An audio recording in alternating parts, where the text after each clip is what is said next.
Hi, salesman. This is Jack Lacey. I am very proud and happy to bring you this record by my good friend Red Motley. I am sure it will stimulate and enthuse you, add to your selling power, and help you increase your income. This speech, "Nothing Happens Until Somebody Sells Something," was made by Red in Richmond, Virginia, to an audience of 2,000 salesmen while we were on a barnstorming trip together through the South. Red is one of the greatest salesmen I have ever known. He is also one of the most dedicated men in his devotion and efforts to make the world a better place for us salesmen to live in. I have watched and studied Red for more than 30 years. I have had the opportunity to work with him on scores of programs. Among others, we put on the first of the big sales rallies before one of the largest groups of salesmen ever assembled. There were more than 8,000 salesmen in the audience. We also conducted a rally together in Carnegie Hall. I think this is the first and the only time that salesmen ever spoke on the platform of that great institution.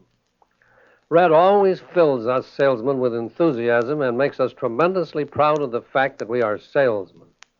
I am sure that this record will do the same for you. Red was the first man ever to receive the Oscar from the National Sales Executives as America's Outstanding Salesman.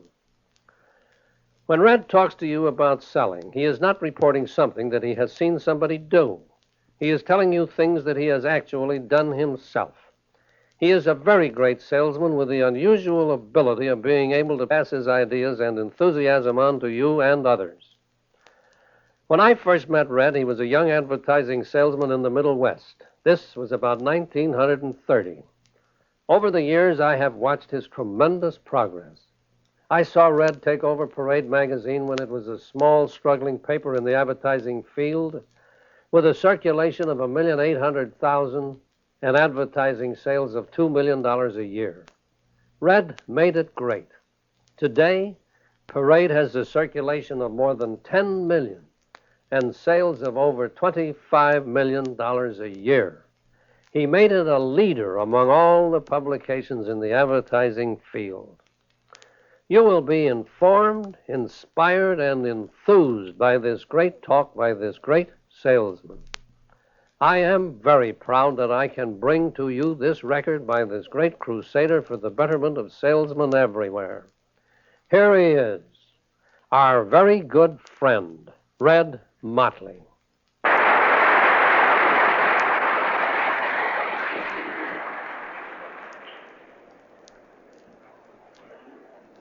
I was delighted to come down here tonight with Jack Lacey. Last night we were in Norfolk. Tomorrow night we're going to be in Greensboro, and Thursday night we're going to be in Winston-Salem. Jack and I are here because we believe that what you and we do for a living is important. And I'm delighted to come down here with Jack and talk to you men and women.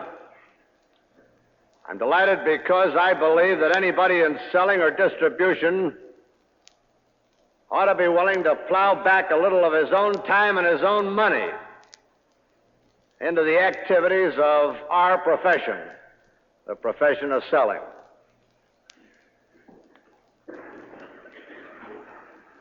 I didn't come down here to make a speech tonight. I came down here to sell an idea. Like Lacey, I have been selling for 30 years. And like Jack, I like what I've been doing. And because I like what I've been doing, it appears to have liked me. It's an idea that I've been talking about for 20 years. And God willing, I'll talk about it for 20 more. I accept the fact that we're all human. And in spite of the fact that we are told something, we don't always remember it. And it's well to be reminded of it. And so I'm going to try and sell you an idea, give you a little advice which I hope will improve your operation and improve the money in the commission check or the paycheck at the end of the week. The title of my talk tonight is Nothing Happens Until Somebody Sells Something. Nothing happens until somebody sells something. The first thing I want to sell you men and women tonight is basic and fundamental.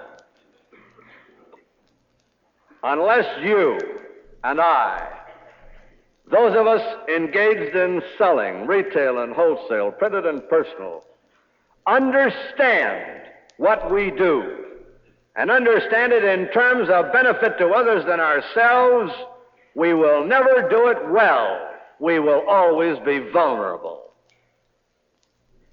The first thing any man who is going to realize on the great potential or capabilities he has in selling, the first thing he's got to do is to understand what he's doing. Why selling? Let me see if I can make that crystal clear and give you a better understanding of what you do.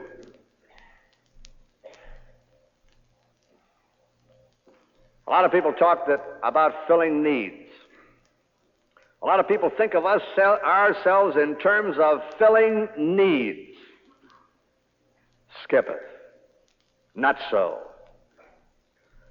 We haven't been a needy people for 50 years in this country.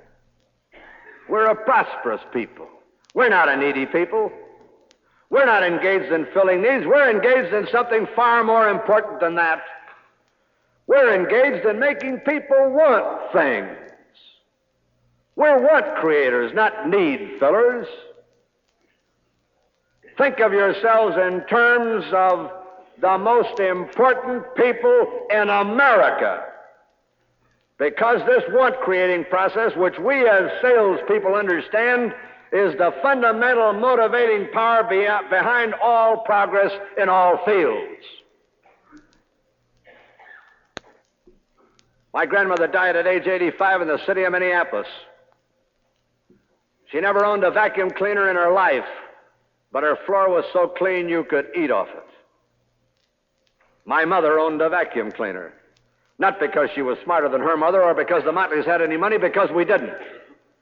She owned that vacuum cleaner because a lot of salespeople rang that doorbell out on Pleasant Avenue so many times, pushed their way through that screen door so often, demonstrated that rig so effectively that Mama got to wanting that thing so badly that she put the arm on the old man to get the down payment up, and she kept it there till he made every payment so they didn't take that rig away from her.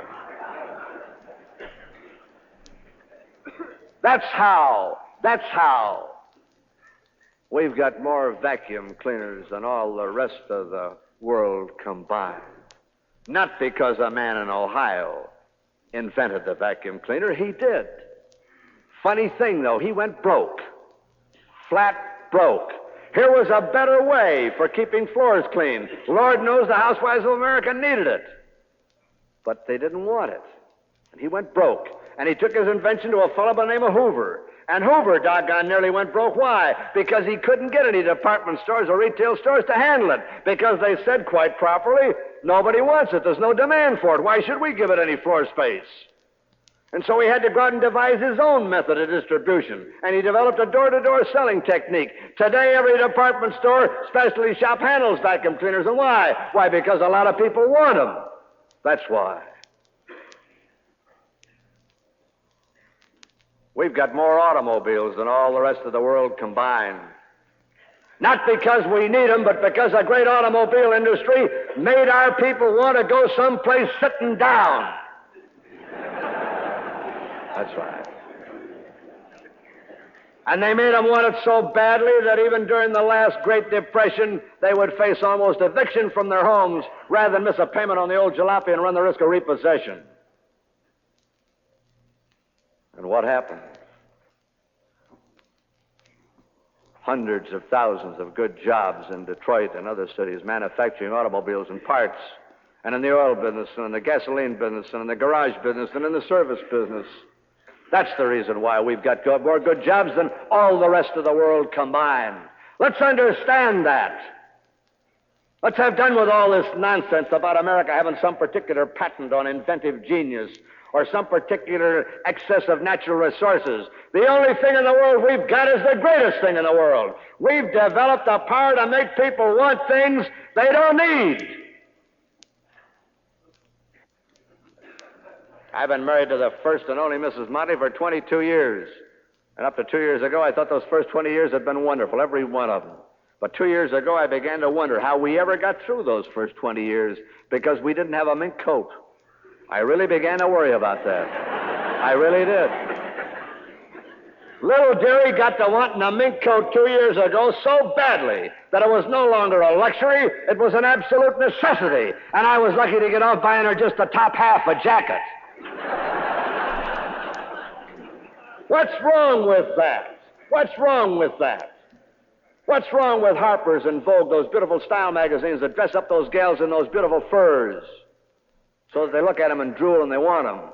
What's wrong with a great department store like Miller & Rose right here in Richmond, putting those mannequins in the window dressed in furs and then running ads in the Richmond paper saying, come on, girls, make the down payment in August, and by January you'll have enough down on it, you can take it out and wear it while you pay for it the next 10 years. What's wrong with that? How else did we build 60 million good jobs? Some of them in trapping and processing and lining manufacturers and sewing and distribution and servicing and storage. How else? You're engaged in the most fundamental process in the world. Let's understand that process. It operates not alone in creature comforts. In the field of commerce, it operates in every field. You and I know that kids need an education. And what have we done?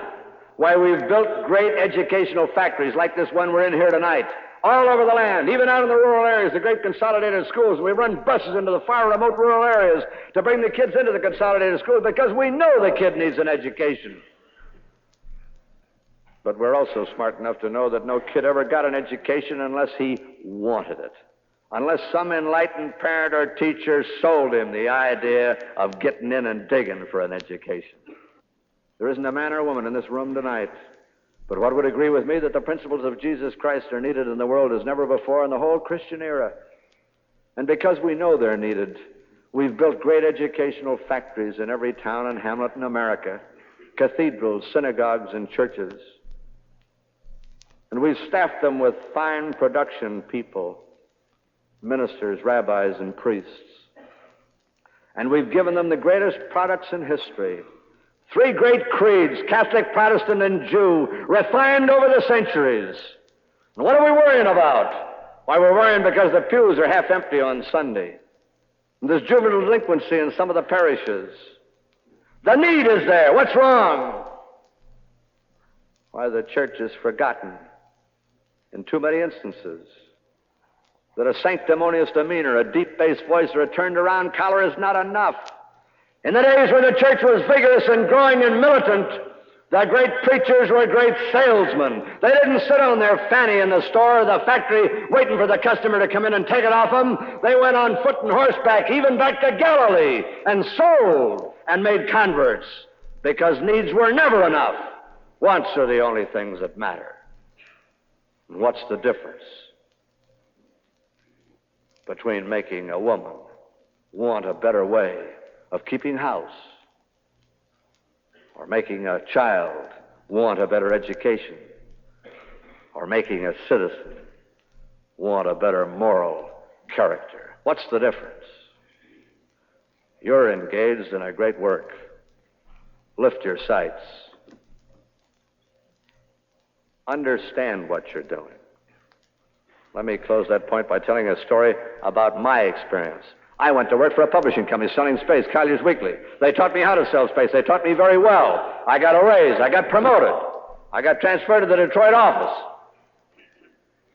And then one day, because Detroit is a Middle Western and a friendly town, one evening the neighbors next door came to call. And I heard Mrs. Motley describe to them how I made the Motley living. Oh, boy. She made the James boys sound like a couple of pikers. She took out a magazine, turned to a 4-color refrigerator ad and said, my husband sells those. The woman said, that's very interesting. My wife said, do you know what they get for them? The woman said, no, I haven't any idea. My wife said, $10,000. The woman said, for how many? My wife said, just one. And the woman fainted. I looked at the thing myself and for the first time realized that I didn't know what I was doing. I know how to do it. Oh, yes, I did. But I didn't know what I was doing. I didn't know why that was important to anybody except the Motleys. I'd heard all this criticism of advertising, consumers' research, and all that stuff, and I'd turn up my coat collar like this, hoping nobody would notice me because I had a nice job. It paid very well, thank you, and I didn't want there to be any change. I don't turn up my collar and sneak down the back alleys anymore, and in the 3 years following the discovery I made in 1931, I tripled my income as a salesman because for the first time I understood.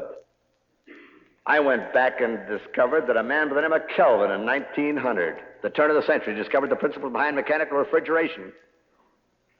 And 25 years later, in 1925, in this greatest of all markets, the United States of America, there were 3 or 4 little manufacturers, Copeland and Kelvinator, etc., making 75,000 of those mechanical ice boxes, selling them for $500 a piece, and none of them making any money. Then something happened. A couple of big guys, General Electric and General Motors with Frigidaire, got in the business. They did not build a better box, but they did something far more important. They came into Richmond and every other community in America, and they got a distributor, and he set up retailers, and they hired retail salesmen, and they hired showrooms, and they had them put a neon sign outside that said refrigeration, and they used billboards around the town, and they bought space in the local papers to tell the American housewife about this new and better method of preserving food, the protection, the waste, the elimination of spoilage. And in 1931, when this incident took place in Detroit, they're selling 2 million of those boxes.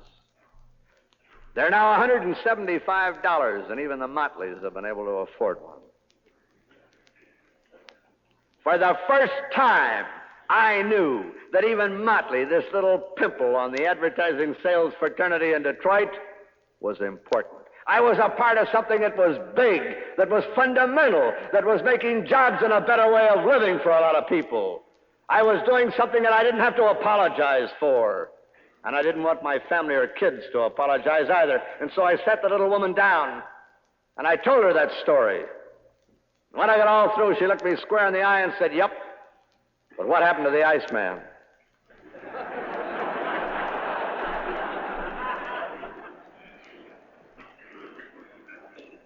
I didn't know the whole story. What did happen to the Iceman? I don't think there's hardly a man or a woman in this room that knows. And you should, because it's a great American story. They didn't go down to Washington and get somebody to pass a law to keep them in business. They didn't get down and scream and yell to their senator, their congressman, or the president about the fact there was going to be some unemployment in the ice business if they let these electrical boys take the kitchen market away from them. They did not. They did a typically American thing. They taxed themselves, and none of them were big guys because they were all local operators, for money.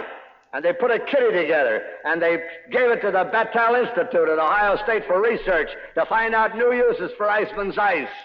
And today, their volume is twice as big as it was when the electrical boys threw them out of the kitchens of America. They created a new want. And in the creation of the new want, they doubled their business and maintained employment and protected the investment that meant a good living for a lot of icemen and their families. That's what I'm talking about, and that's what you're doing. I ask you to understand it. The second thing you've got to do is to believe in what you're doing. Believe. I'll treat this very briefly by telling you my own story. I kept the world safe for democracy in World War I. In St. Paul. A very nice place in which to fight a war. We had no trouble up there, and when I got out of the Boy Scouts in December 1918, the only job I could get was in the iron mines of northern Michigan. I found myself working for the Townsite mine at Ironwood. The mines up there are closed shaft mines. It was dirty, back-breaking, pick and shovel work, and besides that, I was scared to death every time that bucket went down underground. At the end of about 3 months, one night in the boarding house where I stayed, I met a fat, pink-cheeked, sassy-looking guy with a white shirt on and none of that red stuff under his nails, so I knew he was no miner, and I sat down next to him to see what made him tick. And I found out that he was a zither salesman. The old chick sales lap harp.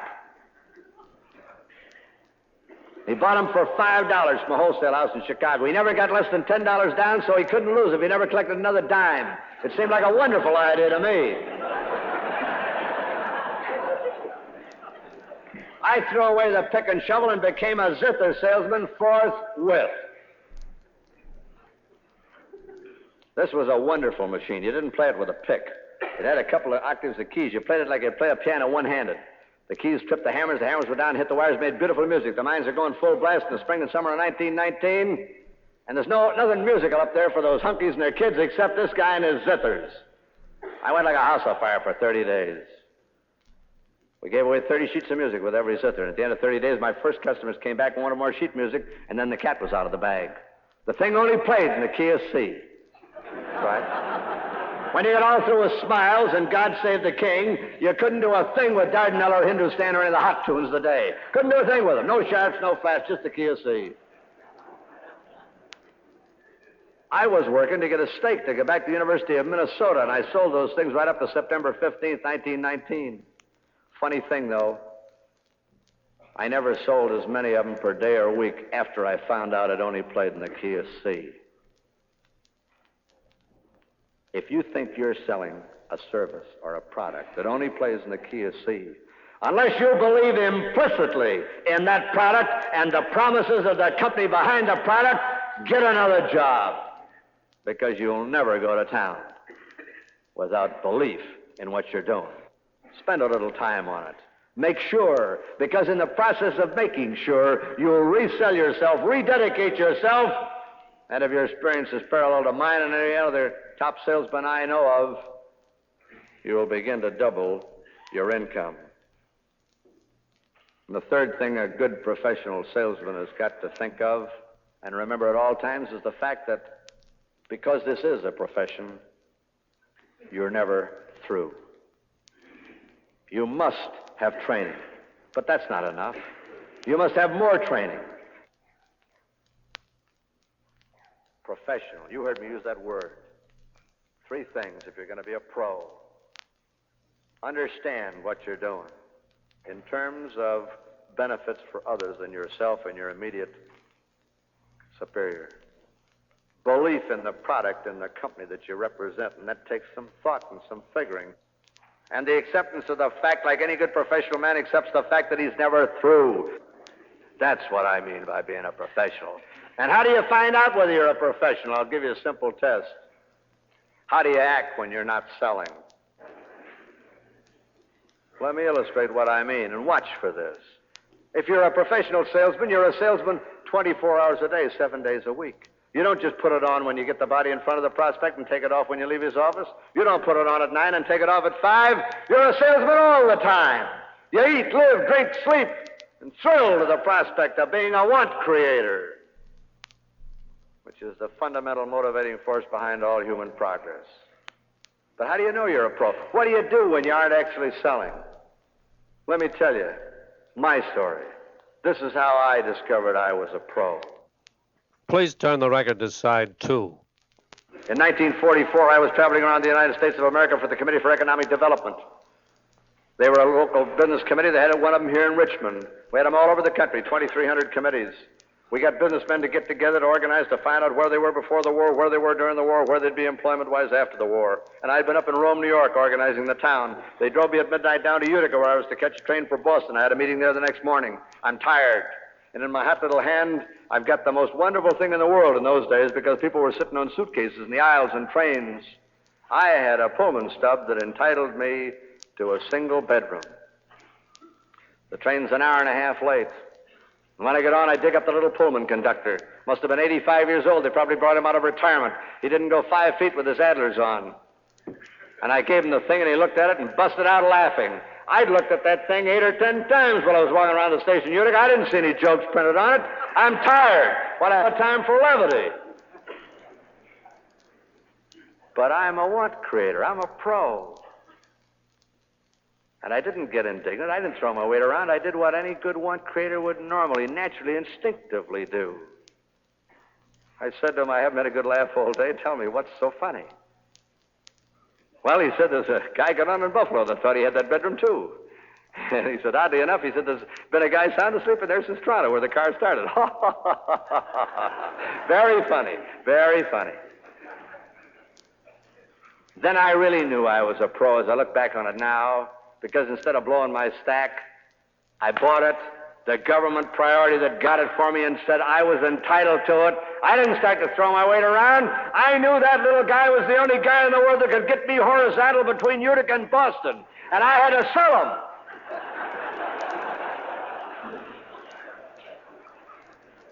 And so I found myself instinctively using the oldest, original, fundamental, simplest sales approach. We all know it.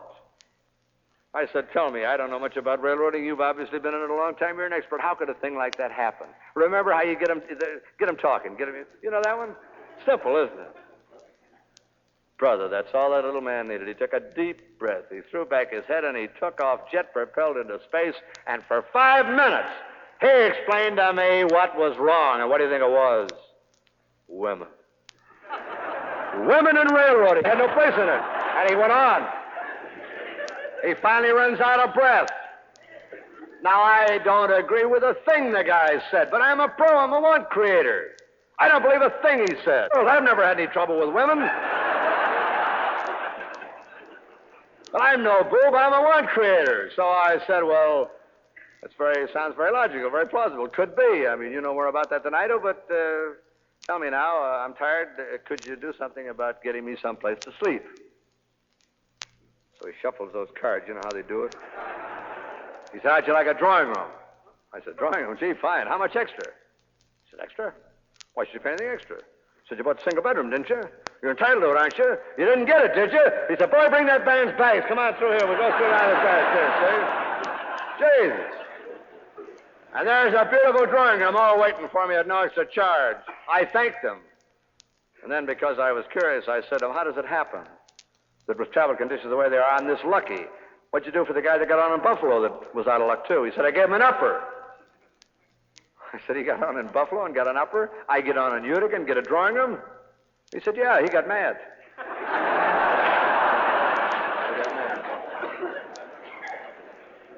He was no want creator. He was not a pro. How do you behave when you're not selling?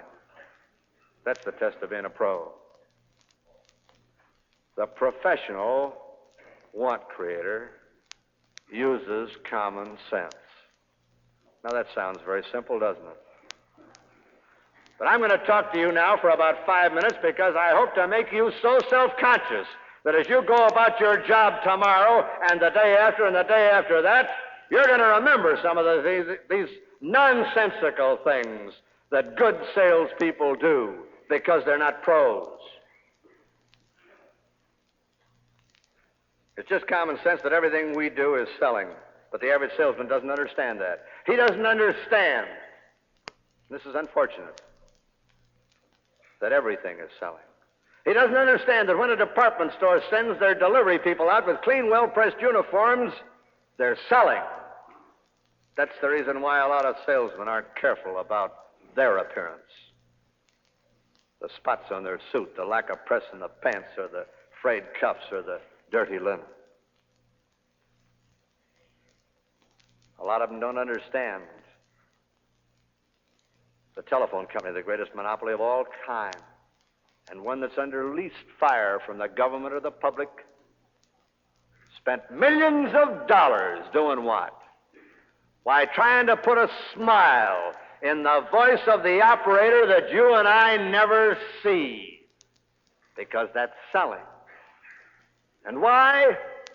Why, because they've so changed the conduct of those unseen voices that today you can get a wrong number, you have to wait for a long-distance call, you can blow your stack, you can curse them out. You can't pick a fight with those dames anymore. No back talk. That's right, isn't it? Remember the change? They spent millions of dollars. Why? Because that's selling. They know that's selling. A purchasing agent, if he's any good as a salesman, the good ones are bound to be salesmen.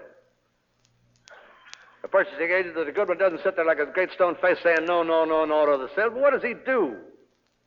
Why, he says to the salesman, look, Joe, Why don't you go back to the factory and see if they can't make that out of plastic instead of metal? Because if you could engineer 3 pounds of weight out of that, we could probably use that. Or why don't you make that with the corners round instead of square? Or why don't you countersink it so the screws heads don't show? Or why don't you make it cheaper so what's he doing? Why, he's selling the salesman the idea of going back to his factory to get something that he can buy effectively, efficiently, and economically for his employer. Everything is selling. But we've got to use common sense about it, and we don't.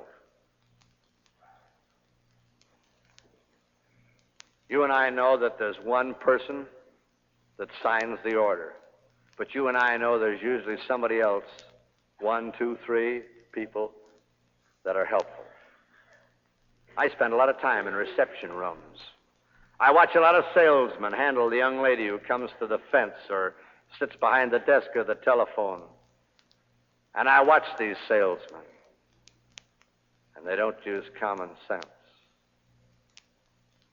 Some of them forget to take their hat off when they speak to that young lady. Oh, yes, I know she doesn't make much money. Yes, I know the company have placed her there for the convenience and service of the salesman.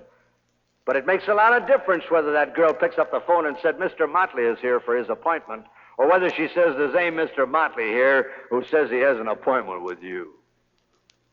Let me illustrate my point by a true story. In 1941, I was traveling across the country to speak to a meeting just like this in San Francisco. As I told you earlier, I've been doing this for years, and I'm going to do it as long as I'm physically and financially able to. I had a day in Chicago between the time the Century arrived and the city of San Francisco left. And one of the bright young salesmen, the best I had in Chicago, said to me, if we go out to Swift and Company at the stockyards, I think we can sell them some advertising. We'd never had it. So I said, go ahead and fix up the date. He did for lunch. We went out.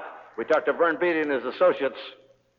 And at 4 o'clock, Vern said, you go down and talk to Mert Whelan of J. Waller Thompson, their advertising agency. Tell them what you told us, and I think we can do some business. And we grabbed a cab at the stockyards, beat it down to the Wrigley building, and we got off on the 7th floor where the main reception room of this great advertising agency is. And as we stepped off the car, we met a dear little old lady, all dressed in black, since retired, Mrs. Davidson, leaving, pulling on her long black gloves. The office was closed. They had a staggered closing system. They had closed early on account of traffic congestion. And what did my smart salesman do? Use common sense? We'd just been out talking to the customer, the guy who spends $15 million a year in advertising. He'd told us to come down there. And so we began to throw our weight around. We began to impress this little girl, this elderly lady, with how important we were and how she had to take her gloves off and go back and find Whelan for us. Only she wasn't impressed. So I pushed this smart guy without good sense aside. And I began to pitch a little woo at the old girl. I learned a long time ago that any time a woman feels you need her, she'll do darn near anything she can to help you. And she finally took her gloves off and got that metal-pointed pencil and started dialing. It took her 10 minutes to find that guy in the maze of offices scattered over 5 floors. We never could have done it. We had an hour's meeting with him. I made my train for San Francisco. And when I was turning around to come back 2 days later, I got a wire from that salesman that said we had $104,000 worth of 4-color Swift advertising. Who made that sale? Motley, the smart man from the head office? The smart salesman in Chicago? Or that little old lady in black that was there when we needed her and found the guy that we had to see to make the sale? Common sense, isn't it? I won't permit any salesman that works for me to smoke while he sells. If I catch him doing it, I'll fire him. They know that. And why? Well, I learned the hard way, the way most pros did. Years ago, I was invited by the head of one of the divisions of a great motor car corporation to sit in while the advertising agents made the presentation. A big fellow from New York, head of a big New York agency. I was vastly impressed. I'd never seen one of those things before. He must have had $25,000 worth of artwork and comprehensives and charts and market analysis studies and everything else. And when he got all through, my friend, the head of this division of the great motor car corporation, left the room first because he was the big wheel. And as he shook hands with his president of the New York agency on leaving, he said, "This wasn't very important to you, was it?" And the agent's face turned as white as my shirt. Of course it was important to him. $7 or $8 million involved. And then my friend gave me the tip-off. He said it wasn't as important as 4 cigarettes. Then I remembered. That man hadn't been going more than about 5 minutes before he started that old familiar search for that pack. He got the cigarettes. He tapped him. He lit it. He puffed. Somebody had to find him an ashtray. He broke the continuity. He lost his audience 4 times. And what for? 4 lousy cigarettes. I don't smoke cigarettes. I smoke cigars.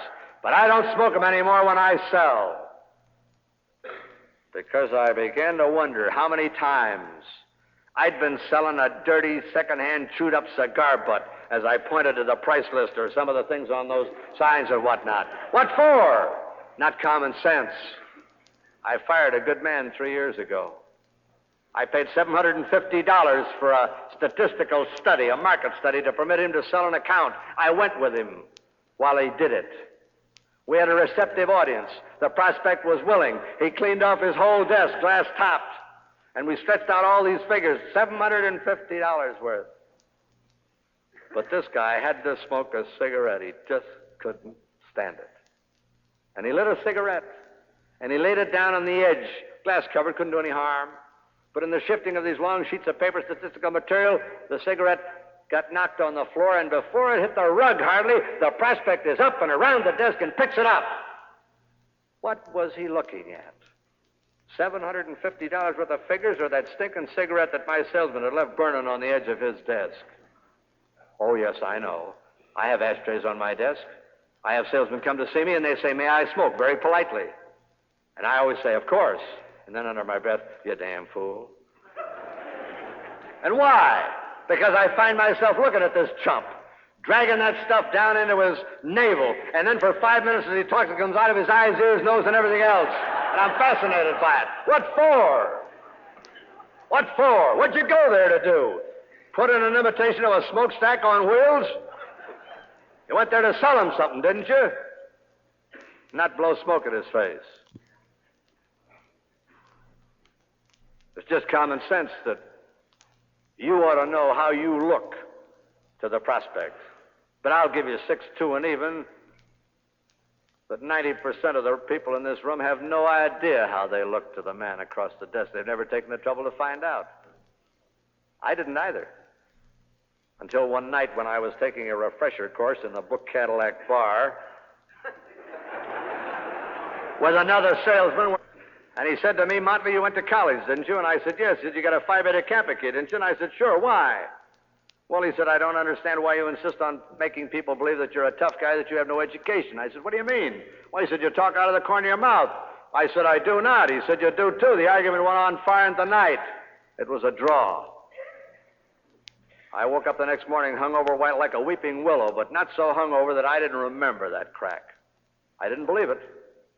And I went out to see a friend of mine, the advertising manager of the Chrysler Corporation, R.M. Rowland, now assistant sales manager of DeSoto in Detroit. And I said, "Rolly, you're a friend of mine. Tell me the truth. Do I talk out of the corner of my mouth?" And he said, "You certainly do, and I've often wondered why." Well, Mrs. Motley and the kids were in hysterics for months while the old man practiced his pitch in front of a mirror. But I don't talk out of the corner of my mouth anymore. Found out another thing, too. If I could keep on the rails with that funny-looking puss staring back at me out of the mirror, not even the stoniest face buyer could throw me off the track. I thought I discovered a new and wonderful fundamental principle of sales training. I told it to a sales manager, a friend of mine. He said, "Motley, that's old stuff. We have every year what we call the mirror contest. I've got 32 men on the road. I ask them for 6 weeks, twice a week, to practice their pitch before a mirror." And he said, "We always show an increase in sale, even the poorest salesman." How do you know how you look to the guy? I remember the last fascinating specimen that sat across from me. This is what he did all the time he was in there. This is what he did all the time. All the time. I found myself marveling at the durability of the human ear that could stand that sort of thing. That gouging, that digging in the ear with that forefinger. And then I found myself speculating as to what would happen if he ever succeeded in breaking through and getting inside that damn ear. The unfortunate, the tragic part about it was he didn't know he was doing it. He didn't have sense enough to go and find out how he looked to the guy on the other side of the desk. I instruct my salesmen not to take their hat and coat in the office when they make a call. I've had a lot of fellows say to me, well, there isn't any place to put it. And I have said to them, throw it on the floor and put the dry cleaning on the expense account. They say, well, a lot of times you leave it out there, it might be stolen. I said, all right, take out an insurance policy and put that on the expense account, too. Why? You spend a lot of time getting the body in front of a prospect, and then what do? Why, you lug your hat and coat in to advertise to the guy that you're a bird of passage. You don't have to pay very much attention to me. I'm not going to stay very long, mister. You spend a lot of time trying to meet him on an equal footing, don't you? And there's that picture of that dynamic, alert salesman sitting across from you with an overcoat, a briefcase, and a hat piled up on his lap. Stripped for action. Oh, yeah, sure. Doesn't make sense. How'd I find that out? Years ago, traveling in Indiana with a salesman of mine, and a good one, too. We were calling on the Stokely Van Camp Company in Indianapolis. Warren Tingdale was then sales manager. When we walked in the floor below, the telephone operator was at the telephone booth. She said, Tingdale's expecting you. Go right upstairs. We did. As we walked in the outer office, two girls are pounding keys. There's no chairs, no hat racks, nothing but the tops of some filing cabinets behind, and I know they're covered that thick with dust. But I got rid of my hat and coat. But this chump I'm with didn't. He lugs them in wearing the coat. 5 minutes after I started talking to Tingdale, Tingdale turns to this guy and said, look, it's warm in here and cold outside. Don't you take your coat off? The guy said, no, I'm all right, I'm fine. 3 more times while we're in there, Tingdale stops everything and worries about this slob wearing an overcoat in a hot office. What for? Doesn't make sense, does it? Of course not.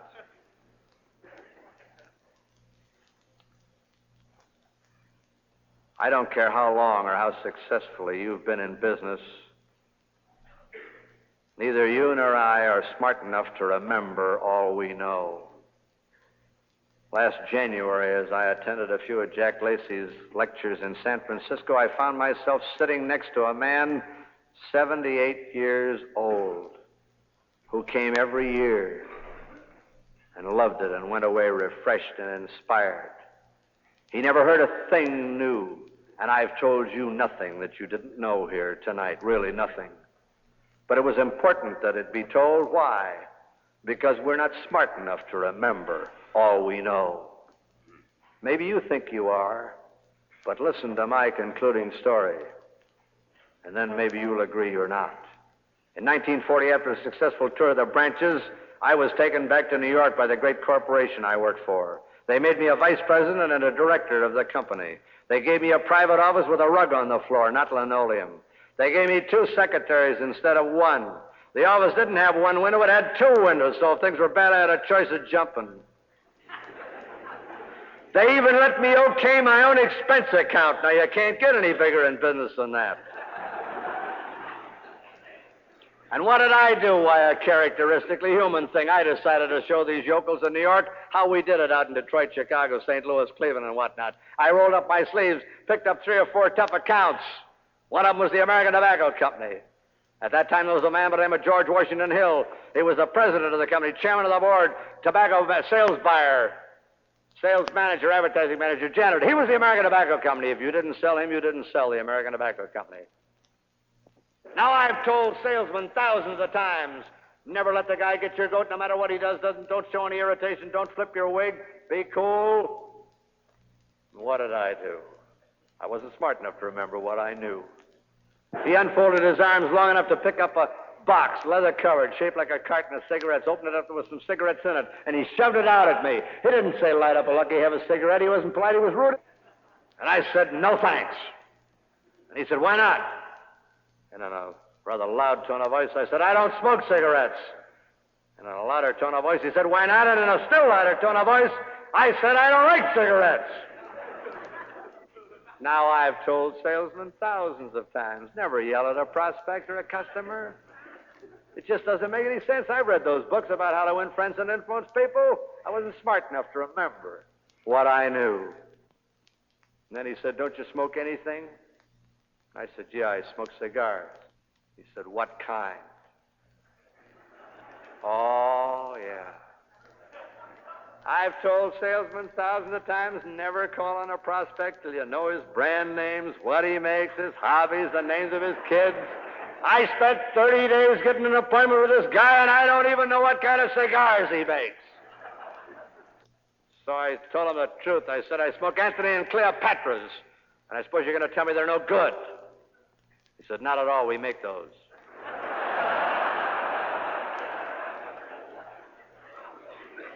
He rang a bell, and a young man walked in with a box, and we bit off the ends and lit up and became friends, and Motley was saved by the bell, but not because he was smart enough to remember what he knew. This is a great profession, fundamentally important to everyone in America. It deserves a professional attitude from all of us. It deserves the kind of self-analysis I've tried to stimulate in your minds. It deserves the inspiration and the courage and the drive that Lacey talked to you about. And it deserves, above everything else, the true professional attitude. And that is the constant knowledge that no matter how good you are, you still aren't good enough. Thank you very much for listening.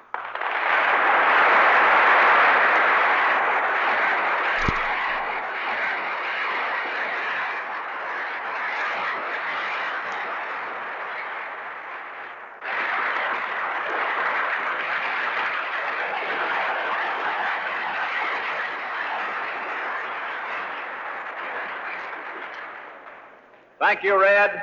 Thank you, Jack. We shall long remember the inspiration you've given us this evening, both of you, in this refresher course of one evening.